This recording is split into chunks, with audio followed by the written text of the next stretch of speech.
Welcome to The Explainer. Today we're diving deep into a seriously fascinating philosophical critique of game design, and we're looking specifically at Lush Foil Photography Sim.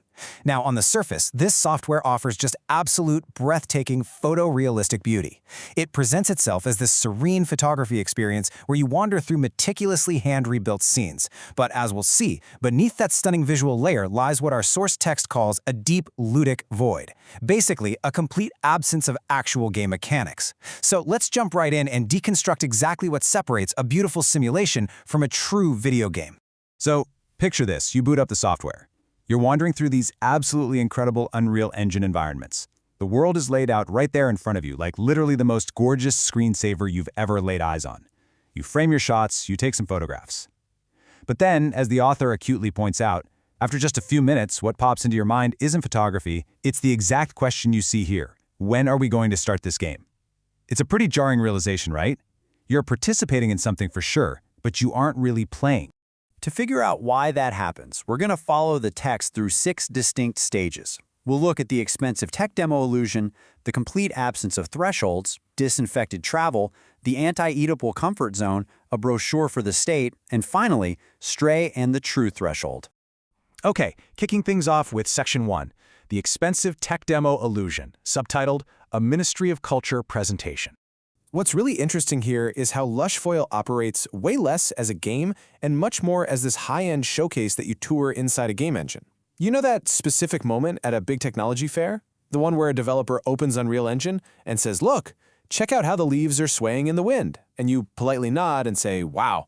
Well, the author argues that Lush Foil essentially takes that singular, fleeting wow moment and just stretches it across 40 entire minutes. You open it fully expecting a game, and instead, you're handed what feels like an institutional presentation. The text points out that these incredibly rendered places, Lago di Brais, Japanese temple paths, alpine landscapes, Australian shores, they all exist in this strange showcase state somewhere between the real and the fictional. The game seems to have this massive external anxiety, basically screaming, "Let the location look correct." So the mountain perfectly resembles a mountain, the temple perfectly resembles a temple. But here's the catch.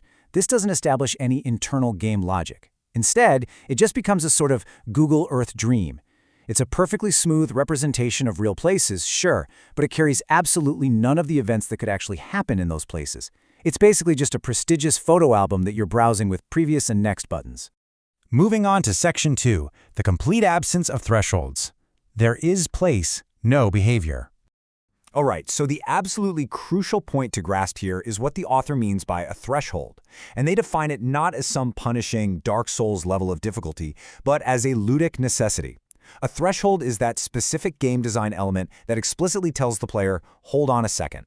It introduces delay, it introduces resistance, and it introduces form. And without this vital friction, the author argues, you might have an image, but you don't have a world. There is a place, sure, but there is zero behavior. Because Lush Foil entirely lacks these thresholds, the player is forced right into this incredibly sterile, super repetitive loop. You walk, you look, you shoot, you continue. That's the whole shebang. There's ground, sky, water, and stone. But there is no game. The interaction never actually evolves, and more importantly, it never demands anything back from you. Just think about how discovery usually works in a video game. Normally, stumbling upon a box hidden in an environment feels like a real event, right? It's a secret, or a risk, a reward. But here, the design logic is literally just, hey, we made the menu lock into a box and we just put it on the ground. It's plain content management. The box basically acts as a little administrative officer popping up just to tell you, congratulations, you discovered a setting. And the ultimate proof of this whole structure is the teleportation mechanic. Walking seems to be the main mode of movement, right? But the software doesn't even take its own walking seriously. There is distance, but it can just be canceled out. There is a road, but you can entirely skip it. The author brilliantly notes that the game almost apologizes to the player with this mindset, basically saying, if we cause any inconvenience, we also added teleport. It is practically terrified that even the simple act of traveling might be a bit too much trouble for you. Which brings us to Section 3, Disinfected Travel. The sterile, travel-flavored interactive brochure. Now, some folks might argue, well, hey, it's a travel simulator. But take a second and actually think about what real travel involves. It's getting lost. It's getting exhausted. The weather might suddenly turn on you.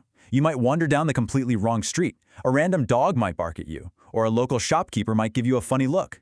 In Lush Foil, every single one of these organic, unpredictable elements has been completely disinfected. What you are left with is just a sterile, travel-flavored interactive brochure. Think about it. If you were standing on an Australian shore in a normal, well-designed game, the place speaks to you through events. You might reasonably expect a kangaroo to suddenly appear, or maybe leave a trace, block the road, or establish some kind of rhythm to the area. But here, if absolutely nothing appears, Australia is just a background. It is literally a texture pack, not a country. It's a render target, not an actual, living landscape. Let's dive into Section 4, the Anti-Eatable Comfort Zone. An open world with a baby gate installed. So what happens when you reach the edge of the map in Lush Foil? The screen just sort of darkens, and the game gently tosses you back inside. It's exactly like an inflatable playground. You hit the wall and you just softly bounce right back. This is exactly what the text means by anti-edible. As the author puts it, instead of prohibition, boundary, and separation, there is constant retrieval, softening, and being kept in the lap. It feels incredibly patronizing, doesn't it? You aren't exploring a wild, untamed world, you are being gently pushed around in a stroller. It's an open world with a literal baby gate installed. The author uses a really provocative term for this, a pornographic lack of resistance. And to be clear, they explicitly note this isn't about sexuality at all, but rather about the total, absolute disappearance of delay, resistance, and form. Lush Foil simply takes the stunningly beautiful landscape and presses it directly against your eyeball. There is absolutely no waiting, there's zero effort, there's no earning the view. It just shoves the imagery in your face. A true game, on the other hand, actively requires waiting, effort, and transformation through form so that you actually earn the spectacle. And what about the whole photography aspect? You know, the cool retro hand cam aesthetic? Well, the author actually sees this as a refined superiority act against what they call the vulgarity of Instagram selfies. It's the game quietly saying, hey, look at us. We use a sophisticated hand cam, not a basic smartphone. But realistically, the underlying logic remains absolutely identical. You frame a beautiful image that was already sitting right there, and you just appropriate it. Whether you're using a virtual camera instead of a virtual phone, or realistic photorealism instead of a trendy filter, the end result is exactly the same. Pure, unadulterated image consumption. The ludic void remains completely intact. Moving on to Section 5, a brochure for the state. The diplomatic brochure of the game engine. Because this software entirely lacks thresholds and friction, it essentially transforms into the ultimate safe corporate tool. As the author amusingly points out, just imagine pitching this to a government official. Mr. Minister, we can digitally recreate Ani Kabir exactly like this. Citizens can wander around, take nice photos, and safely return without any issues. It is perfectly primed for stuff like UNESCO presentations, international tourism fairs, and cultural heritage showcases. In the end, it is truly the diplomatic brochure of the game engine itself. And in this kind of highly controlled environment, deep cultural symbols are completely stripped of their meaning. You walk up to a Japanese temple, you say wow, you snap a pic, and bam, the mission is completed. The monument is admired, not played. The temple doesn't establish any sort of threshold or challenge for the player, it just sits there, looking incredibly beautiful. It essentially enters a catalog logic where the majestic temple has basically started a new career as mere decoration. Finally, Section 6, Stray and the True Threshold. The index that turns the world into a game. Let's use a counterexample to really hammer this home. Think about the cat in the game Stray. Even when you've played it a dozen times and know the game by heart, the physical symbolic thresholds are always there. The cat doesn't just passively watch beautiful cyberpunk scenery. It actively measures its physical body against the world. It has to fit through tiny gaps, climb up precarious roofs, it falls, it passes through security layers, it gets stuck, and crucially, it has to try again. The threshold is the vital index that actually turns the environment into a genuine video game. Let's look at this direct comparison because it's pretty eye-opening. In Lush Foil, the map changes. You hop from Austria to Australia to Japan, but your actions literally do not change at all. You just walk, look, and shoot. The game drastically expands its content without ever bothering to deepen its mechanics. But in Stray, you have strict passage obligations. You have to navigate pipes, bypass security layers, and deal with the constant engaging friction of measuring your virtual body against the imposing walled city. The entire value of the outside in Stray exists precisely because you don't possess it directly. You have to bleed for it, you have to earn it by passing through those thresholds. Which leaves us with this absolutely incredible, provocative thought from the source text.